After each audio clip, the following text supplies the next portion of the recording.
yang sangat meriah bagi Dia. Haleluya, haleluya.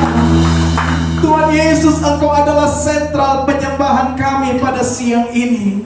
Engkau adalah fokus dari pujian kami, ibadah kami pada siang hari ini. Itu sebabnya biarkan Tuhan yang berkenan bersemayam di atas penyembahan kami. Roh Kudus, Engkau menguasai kami pada siang ini. Dan biarkan ketika kami mendengarkan kebenaran firman-Mu, kami bukan hanya memikirkannya dengan pikiran manusiawi kami, tetapi kami memikirkan dan merenungkan kebenaran firman-Mu dengan hikmat dari Roh Kudus. Urapi hamba-Mu saat ini untuk bisa menyampaikan isi hati-Mu, memaparkan kebenaran-Mu, kebenaran yang tidak pernah berubah, kebenaran yang tidak pernah kompromi, kebenaran yang selalu berkata ya di atas ya dan tidak di atas tidak. Dan kami percaya kebenaran-Mu itu seperti terang, di mana ada terang, kegelapan pasti akan sirna. Kami percaya di mana ada kebenaran, kepalsuan pasti akan tersingkapkan, kesesatan pasti akan tersingkapkan. Di dalam nama Yesus dengan otoritas Allah, pada siang ini hamba siap untuk menelanjangi setiap ajaran-ajaran yang tidak sesuai dengan kebenaran firman-Mu. Ajaran-ajaran palsu, ajaran-ajaran yang sampah, ajaran-ajaran yang sudah tidak lagi digunakan oleh gereja, ajaran-ajaran yang sudah dibuang seperti sampah oleh gereja bertahun, berabad-abad yang lalu. Di dalam nama Yesus, terima kasih Tuhan, terima kasih. Hamba hanyalah saluran berkat, hamba hanyalah sebuah alat yang Tuhan pakai, sebuah instrumen yang Tuhan pakai untuk bisa menyampaikan isi hati-Mu di dalam nama Yesus. Terima kasih Tuhan. Segala pujian, hormat kami persembahkan hanya bagi Tuhan di dalam nama Tuhan Yesus. Haleluya. Mari setiap kita sama-sama katakan amin. Sebelum duduk berikan dulu tepuk tangan bagi Tuhan. Haleluya, puji Tuhan. Ya, silakan duduk Bapak Ibu yang terkasih. Selamat siang semuanya. Shalom. Shalom. Puji Tuhan, saya berterima kasih kepada Bapak Ibu dosen, Ibu pembina, Ibu Eni Adeline bersama dengan bunda-bunda yang lain, ya. Gitu saya bisa hadir di sini oleh karena perkenanan beliau. Saya pun juga merasa berterima kasih, terhormat sekali bisa berdiri di hadapan Bapak Prof Daud, gitu, dan di hadapan para akademisi yang lain, ya, puji Tuhan, ya, gitu ya, dan mahasiswa-mahasiswi, gitu. Saya dikasih tema yaitu waspada ajaran-ajaran sesat. Amin. Ya, kita tahu bersama ya bahwa akhir-akhir ini ada sebuah ajaran yang lagi viral di YouTube. Ya, kita ini adalah zaman apa ya, pengguna YouTube, ya. Siapa di sini tidak menggunakan YouTube? Tidak ada. Gitu. Saya pun juga seorang YouTuber, gitu. Jadi bisa subscribe, asik, ya. Ya, puji Tuhan, ya. Sebuah ajaran yang menampakkan dirinya Kristen progresif. Waduh, ya kan, namanya keren, ya kan, Bu Eni, ya. Gitu, namanya bagus, ya kan. Tetapi ajarannya ajaran sampah. Nah, kenapa saya bilang ajaran sampah? Karena memang ajaran dari Kristen progresif itu sudah dibuang oleh gereja berabad-abad yang lalu. Hanya namanya saja yang diganti menjadi lebih keren, Kristen progresif. Waduh, jangan terkecoh dengan nama, ya kan? Nama bisa keren, nama bisa kelihatannya benar, tetapi ajarannya palsu. Nah, kita buka Alkitab, ya. Kita buka kitab Matius. Kitab Injil Matius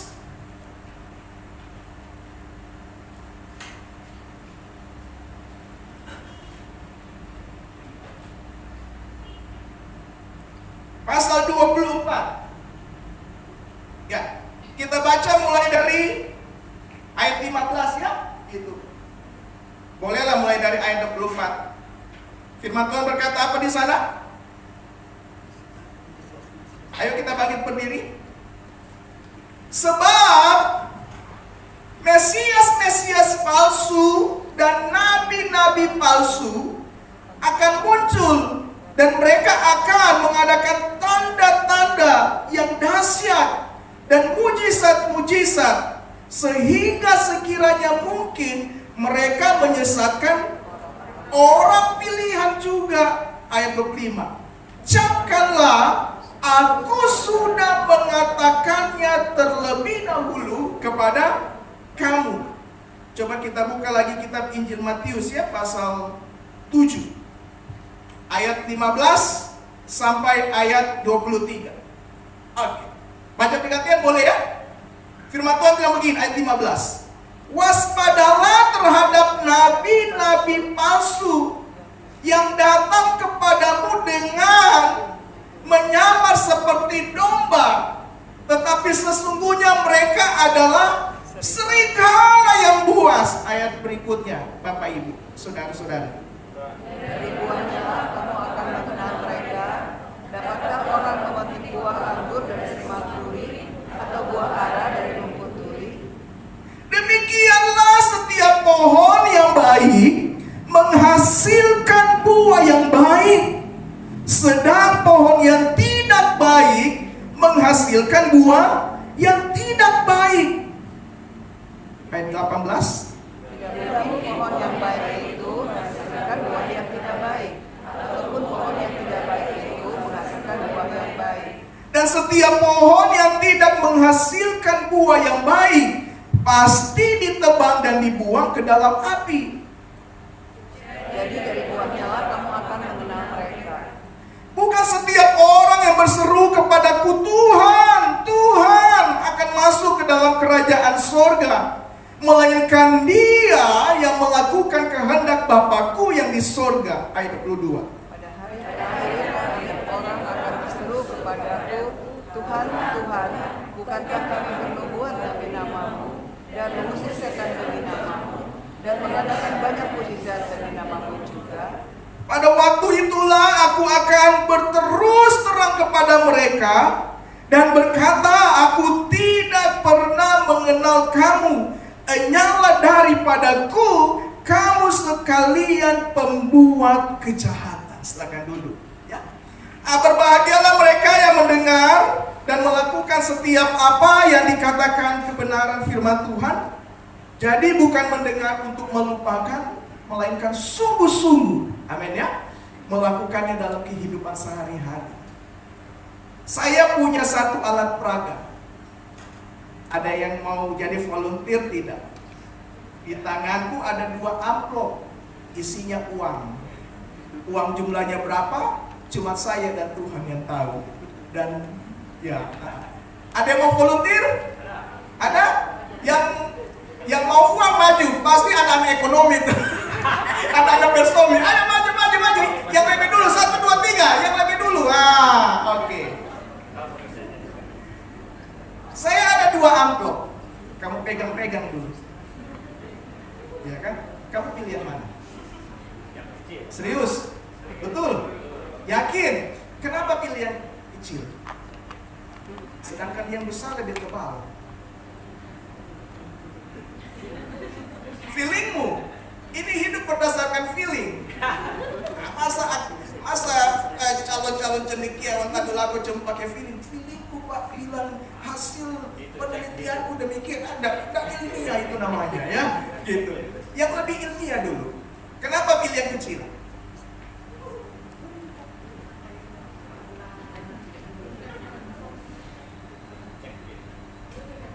Boleh. Kamu udah mau yang tebal? Yang tebal lebih banyak. Mana? Tidak kenal. Oke, kamu pilih itu. Serius? Ambil. Buka. Terus buka yang ini. Kasih tunjuk yang besar. Sampai saja dapat. Isinya kasih tunjuk. Uang palsu atau uang fotokopian. Saya bukan pengedar uang palsu ya. Ini cuma fotokopi. Oke, silakan duduk. Yang kecil buat kamu. Silakan duduk. Ya. Oke. Ya. Nah, ilustrasi tadi, alat peraga tadi menggambarkan ajaran-ajaran sesat. Tahukah Anda bahwa ajaran dengan nama-nama yang kelihatannya benar. Maka firman Tuhan berkata bahwa serigala mereka itu ibarat seperti serigala yang berbulu domba. Amin. Contoh ajaran-ajaran yang sesat yang akhir-akhir ini lagi marak. Pertama, Kristen progresif. Kristen progresif itu namanya keren ya, Kristen progresif. Tapi kalau dilihat ajarannya, saya sudah kasih ke Noven untuk bisa disebar ke grup ke grup masing-masing PMK. Tahukah Anda, Kristen progresif itu nama kekinian dari sebuah bidat pada abad ke-6 sampai abad ke-16 yang bernama libertinisme. Nah, libertinisme ini pada bidat masa kini itu berubah nama menjadi liberalisme. Iya kan? Terus berubah nama lagi menjadi Christian Science. Menjadi modernisme. Sekarang ini berubah nama menjadi Kristen progresif. Apa ajaran dari Kristen progresif? Yang pertama, dia tidak mengakui bahwa Alkitab ini adalah satu-satunya otoritas tertinggi. Yang kedua, Kristen progresif mengajarkan bahwa ineransi Alkitab itu diragukan. Alkitab tidak mungkin 100% benar. Bisa salah dan ada kontradiksi di dalamnya, saling bertentangan satu sama yang lain di dalamnya. Nah, sedangkan iman kekristenan mengajarkan bahwa Alkitab ini adalah tulisan yang diilhamkan Allah yang bermanfaat untuk mengajar. Coba buka 2 Timotius 3 ayat 16. Baca dari ayat 15. Firman Tuhan berkata apa di sana?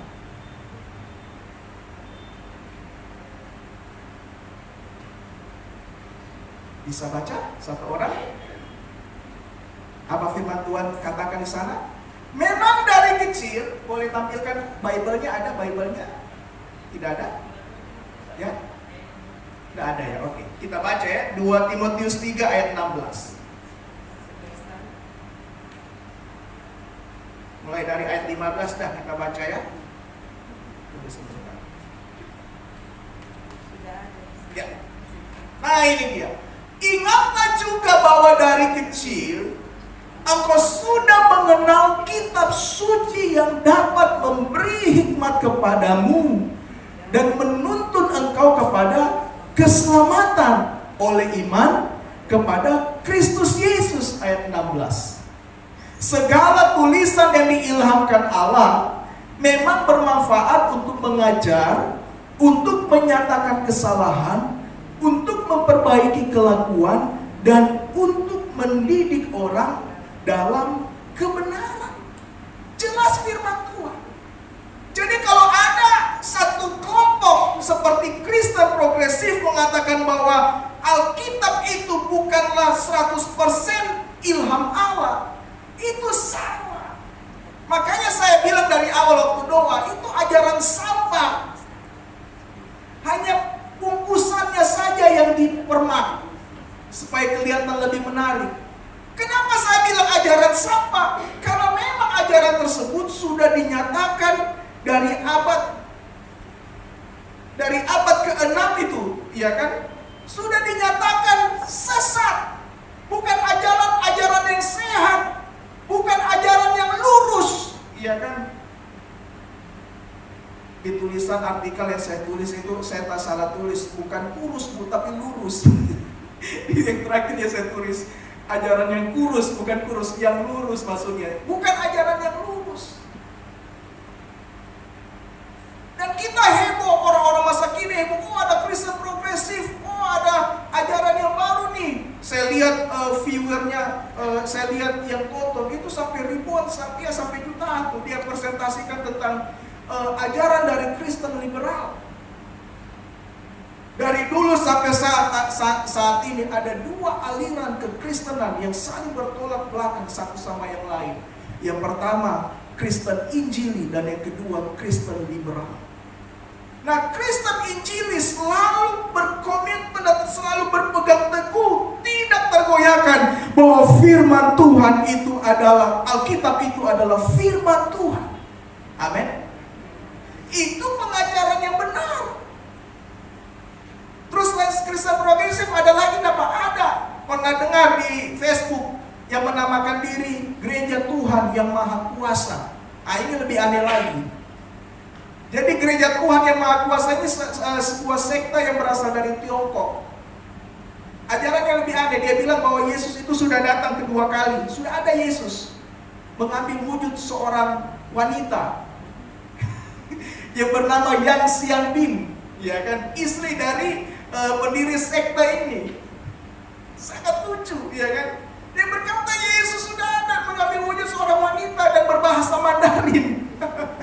Gitu. Ini sangat aneh, ya kan. Terus ada lagi satu kelompok yang menamakan diri Saksi Yehova. Coba lihat namanya, kan bagus ya, kelihatannya benar, Saksi Yehova, Saksi Yesus, Saksi Tuhan. Tapi kalau mau lihat ajarannya, Saksi Yehova tidak meyakini keilahian Yesus. Nah, saya memaparkan ada beberapa PowerPoint, next slide, tentang ciri-ciri dari ajaran sesat. Nah, di situ dikatakan bahwa mengemukakan kebenaran baru yang sesungguhnya bukan kebenaran. Jadi mereka coba untuk mengotak-atik Alkitab ini, ya kan? Kalau di Kristen liberal itu ada nama metodenya itu metodologi, ya kan? Jadi mereka coba mensinkritismakan antara kebenaran firman dengan mitos-mitos. Ini aneh memang menurut saya. Terus yang kedua, mengemukakan sebuah penafsiran yang baru. Yang ketiga, ciri-ciri ajaran sesat itu adalah mengemukakan sumber otoritas yang lain selain Alkitab. Contohnya, pernah dengar Kristen Mormon? Kristen Mormon pengajarannya lebih unik lagi. Dia mengakui bahwa Alkitab ini adalah firman Tuhan, tapi bukan firman Tuhan yang lengkap. Karena firman Tuhan yang kita pegang ini akan lengkap, akan sempurna ditambah kitab mereka, yaitu kitab Mormon. Ada kitabnya itu di rumah. Saya baca. Terus kitab dari Saksi Yehova juga. Senior kalian dari Fakultas Pertanian, nama Norma, kalau nggak salah nama dulu, mungkin Ibu Adeline kenal ya. Angkatan tahun berapa lalu ya? Sempat jadi ketua PMKO. Sempat terikut dengan ajaran itu, Saksi Yehova. Saya coba terus dekati, saya pinjam Alkitab, sampai sekarang Alkitabnya saya kasih kembali, maksudnya kitab Saksi Yehova. Jadi mereka meyakini bahwa Alkitab ini bukan satu-satunya firman Tuhan. Masih ada wahyu yang lain lagi.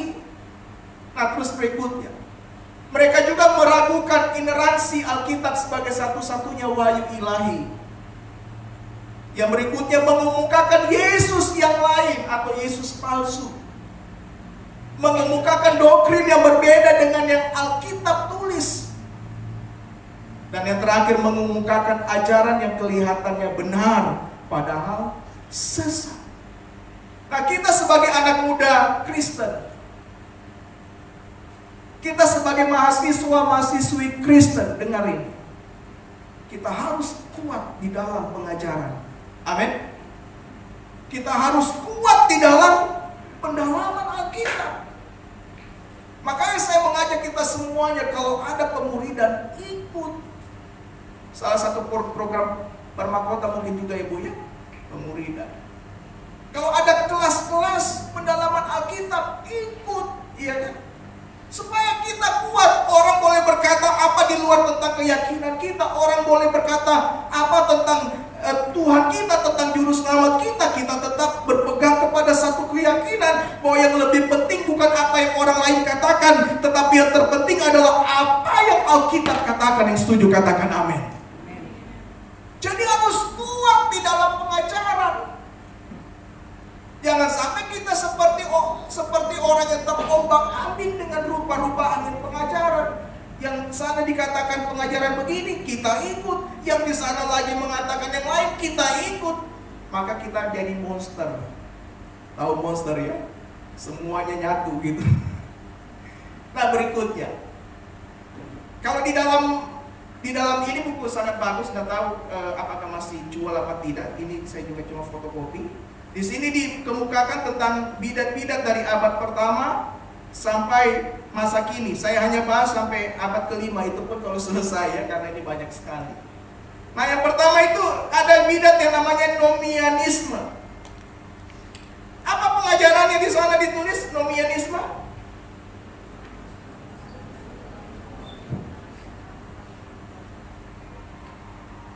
Jadi pengajarannya adalah keselamatan itu diperoleh melalui sunat dan melakukan hukum Taurat. Nah, bidat inilah yang dikatakan disinggung oleh Paulus di dalam kitab Galatia.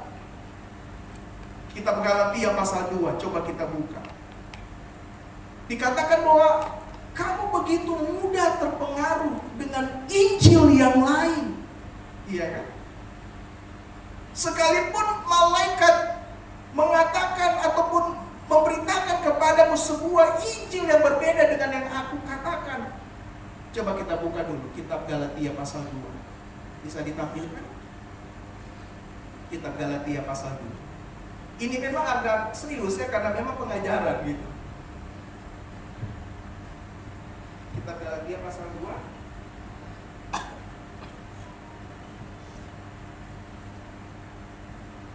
Mulai dari ayat 6.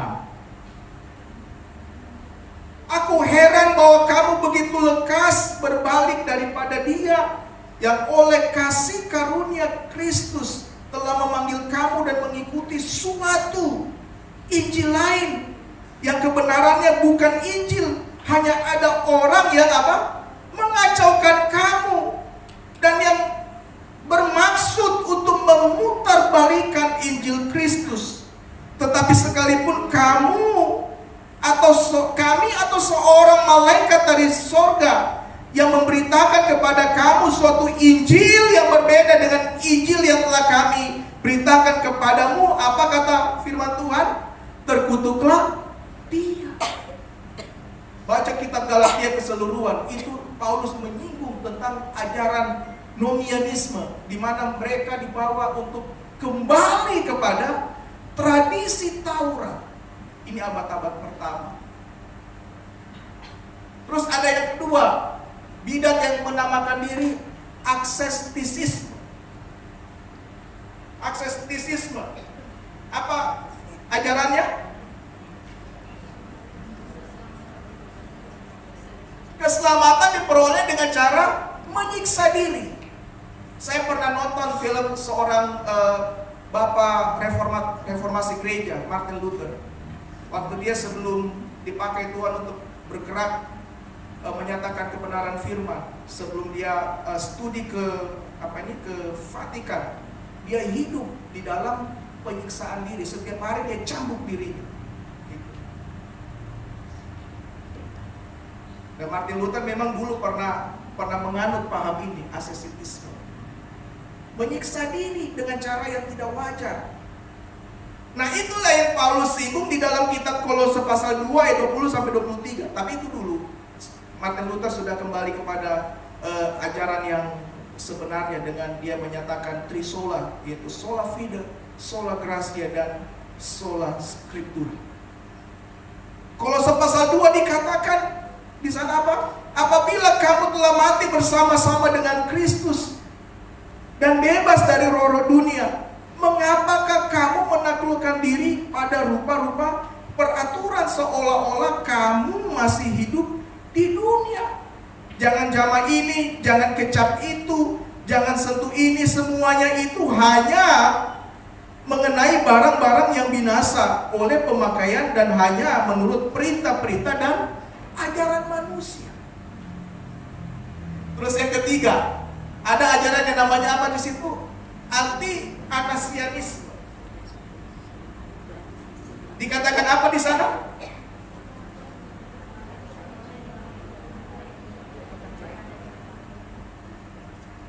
Nah, Paulus menyinggung aliran sesat ini di dalam kitab 1 Korintus pasal 15 ayat 12 sampai 13. Bahwa kalau Kristus tidak bangkit, maka sia-sialah keyakinanmu.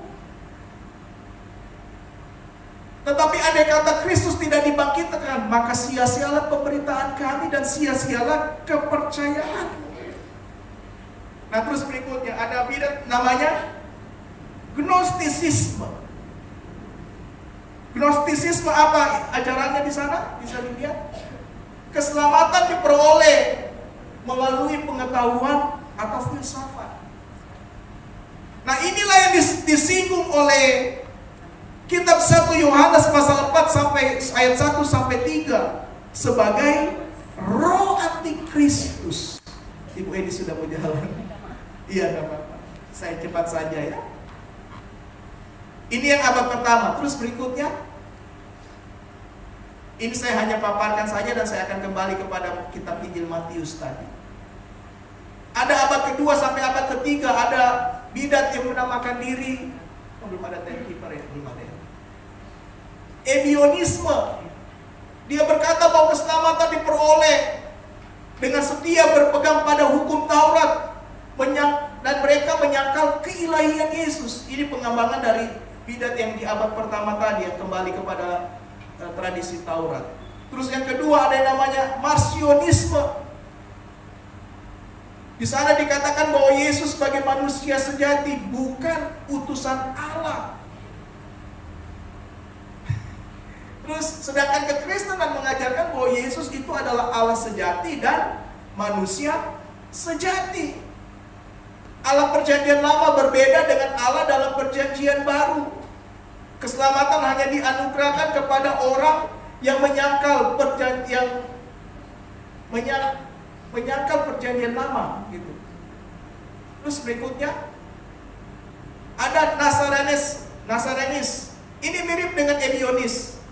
Kelompok ini memegang teguh Taurat dan kitab para nabi serta masih melakukan ritual dalam perjanjian lama meskipun mereka sudah Kristen dan mereka menolak keputusan sidang yang terdapat dalam Kisah Para Rasul. Mereka pun juga menolak keilahian Yesus. Ada Gnostisisme, ini lanjutan dari yang abad pertama. Terus ada namanya Montanisme.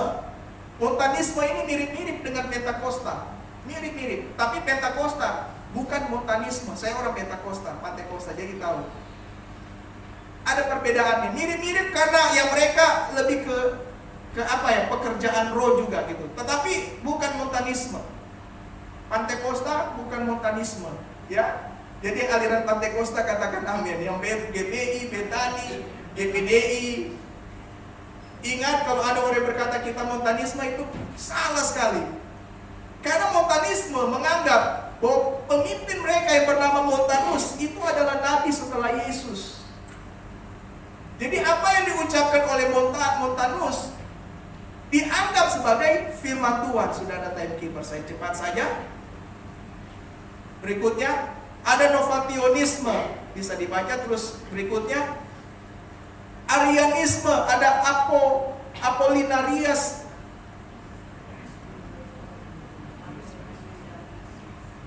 Ya, terus yang ketiga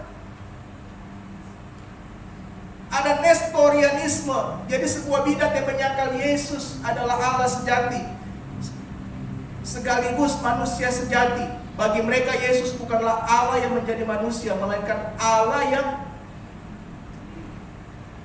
apa itu? Berdia. Terus yang terakhir itu ada Eutychianisme. Ada yang terakhir lagi? Yang kelima? Ada Pelagianisme. Jadi kalau kita kembali kepada apa yang Yesus katakan di dalam kitab Injil Matius pasal 7. Yesus berkata bahwa dari buahnya lah kamu akan mengenal mereka.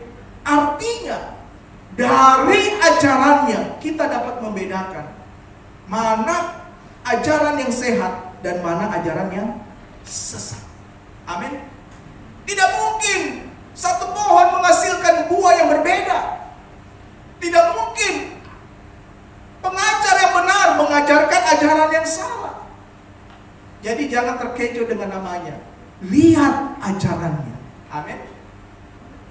Sekali lagi, Kristen progresif namanya saja yang benar, ajarannya sampah. Amin. Katakan sampah. Ya, saya berdoa apa yang saya sampaikan saat ini memperkuat iman kekristenan kita. Amin. Kita semakin sejati di dalam iman kita, kita semakin kuat di dalam iman kita ketika angin-angin pengajaran datang untuk menggoyahkan kita. Kita akan tetap kuat, ibarat seperti pohon yang berakar dengan dalam. Kita akan tetap kokoh, tidak tergoyahkan. Kita akan mengatakan ya kepada kebenaran, dan kita mengatakan tidak kepada kesesatan. Amin, amin, amin. Coba katakan kepada teman samping kiri kanan, katakan ya kepada kebenaran, dan katakan tidak kepada kesesatan. Mari kita bangkit berdiri dalam hadirat. Puji Tuhan. Meskipun tidak habis, tapi saya percaya poinnya bisa kita dapat. Amin. Poinnya adalah kita tetap berdiri teguh dan mengenal mana kebenaran dan mana yang palsu. Amin. Kita berdoa, kita pejamkan mata kita di hadapan Tuhan. Bapa, pada siang hari ini hamba sudah selesai berkata-kata, tetapi jangan pernah selesaikan pekerjaan Roh-Mu dalam kehidupan kami. Terus permantap iman kami dengan kebenaran firman-Mu ya Tuhan. Terus ajar umat-Mu di tempat ini untuk selalu membaca, merenungkan, serta melakukan kebenaran firman, hingga kehidupan kekristenan kami, iman kekristenan kami dapat berakar, bertumbuh, berbuah, dan ada buah-buah yang manis, baik itu buah roh maupun buah kebenaran, yang dapat kami persembahkan bagi kemuliaan Allah. Di dalam nama Tuhan Yesus Kristus. Haleluya. Mari setiap kita sama-sama katakan amin. Berikan dulu tepuk tangan bagi Tuhan. Silakan itu saya kembalikan kepada tim praise and worship. Haleluya.